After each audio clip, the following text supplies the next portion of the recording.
So we're watching a situation that continues to unfold tonight in Oroville, California, where nearly 200,000 people have been evacuated around the nation's tallest dam.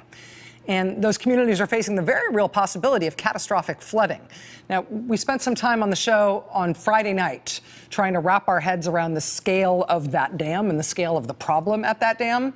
It was our lead story on Friday night's show, but over the weekend it became a crisis of much greater proportions. Again, we're talking about a lot of people being evacuated, 188,000 people. The evacuation order came suddenly yesterday afternoon. People were told they might have only an hour to get out in time before possible failure and possibly catastrophic flooding at the site of the dam. This is the Oroville Dam in happier times. See the main body of the dam there on the right side? It's nearly 800 feet tall. It's taller than the Hoover Dam. It's the tallest dam in the country. It was built in 1968, or opened in 1968. That dam created Lake Oroville, which is one of the two biggest reservoirs in California. It's absolutely central to the drinking water system of the entire state. This is the centerpiece of how more than 20 million Californians get their drinking water. Because of the crazy weather in California this winter, Lake Oroville, up at the top of that dam, is quite full. As of midnight last night, it was at 100% capacity. So they have to release some of that water. And the way they do that is by pumping water down this concrete spillway. So it flows, nicely and calmly into the Feather River below, eventually into the Sacramento River, out into the San Francisco Bay. But last week, the water coming down that spillway started looking crazy, right? It's shooting up and sideways and these churning plumes, and the water looked really dirty. It's not supposed to look like this. When they shut off the water to get a look at what was wrong, they discovered this massive sinkhole in the spillway, and it was growing. How big is this hole in the spillway? It's this big. That's people. Those little yellow specks there are people inspecting the damage. But they have to keep running water down that spillway, even if the water makes that hole worse, even if the water erodes more of that spillway, because, as I said, the lake is full. Even pumping as much water as fast as they could down that damaged spillway was not enough as of this weekend. And on Saturday, for the first time in the 50-year history of that dam, they started pouring water over the dam's emergency spillway as well. And the emergency spillway isn't even really a spillway. It's just a hillside. And there you go. That hillside, even though it's supposed to be an emergency outlet for the water coming out of the lake, it did not hold up well this weekend. I think we've got a shot of what the hillside looked like before this weekend. Here's what it looked like by yesterday afternoon. Yeah. And see the lake there is on the left side. If that erosion underneath the rim of the reservoir there gets so bad that it takes out basically the wall that's the rim of the reservoir, well, then all that water is going to come down the hill.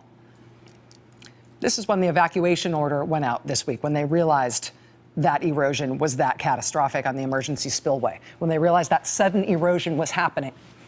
When they realized that sudden erosion was happening to that hillside, they realized that concrete lip holding the reservoir could fail, and that could send a 30-foot wall of water rushing into downstream communities. And so when they sent out that evacuation order yesterday, they at that point thought that that could fail within 1 hour. And that was the rush on the evacuation for all those people.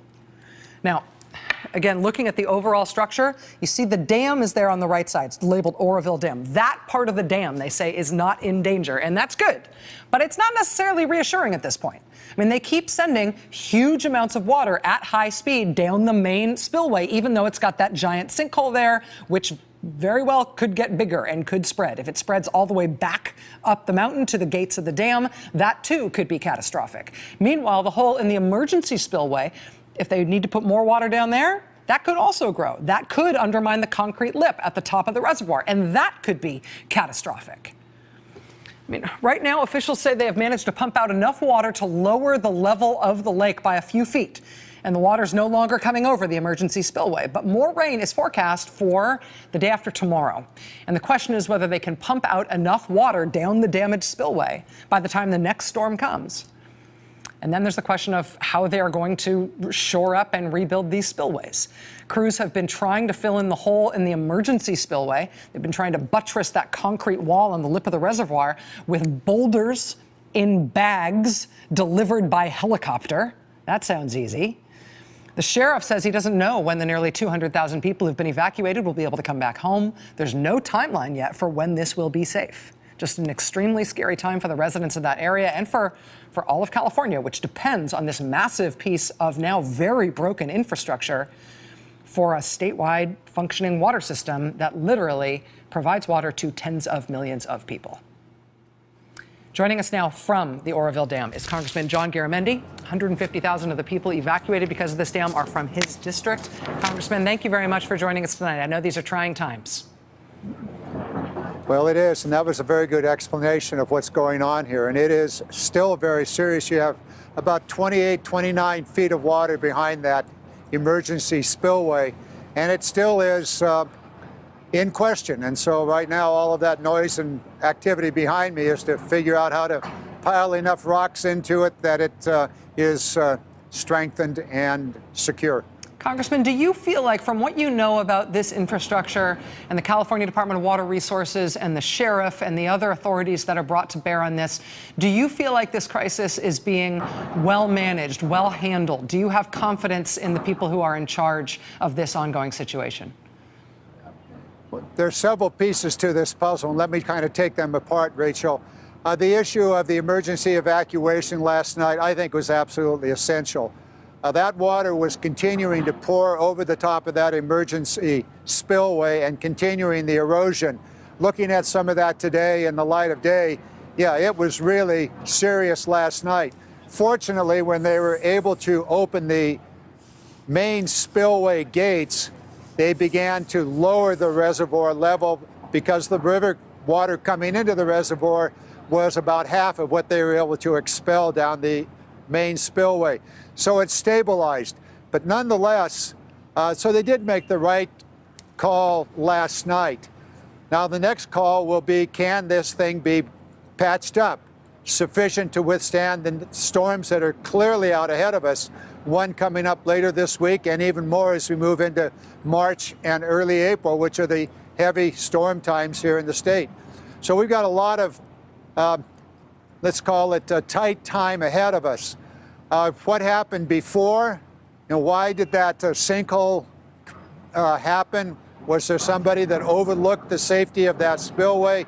And then there's the question about the emergency spillway not having a concrete apron on the downhill side. Why didn't that take place in the years past? Congressman, obviously, you've got 150,000 of your constituents who are not at home tonight, people who are not knowing how long this is going to go on.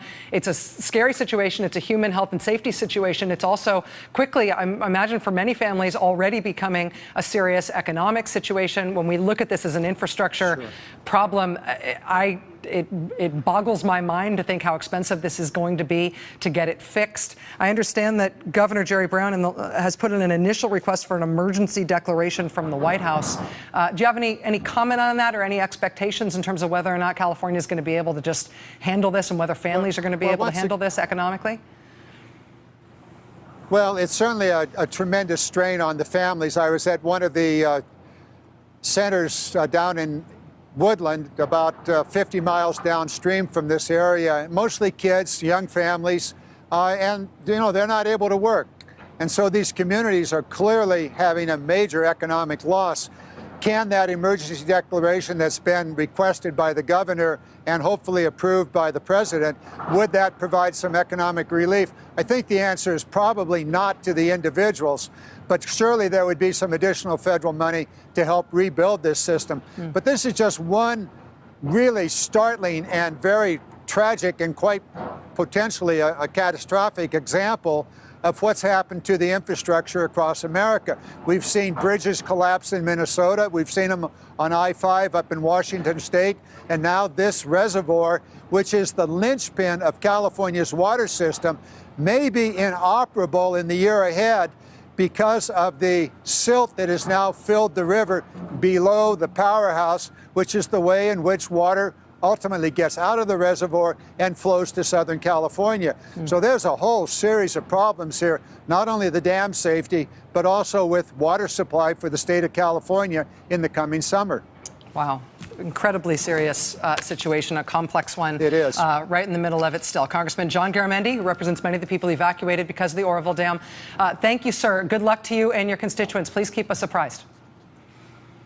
I will. Thank you. Thank you. All right. We'll be right back. Stay with us.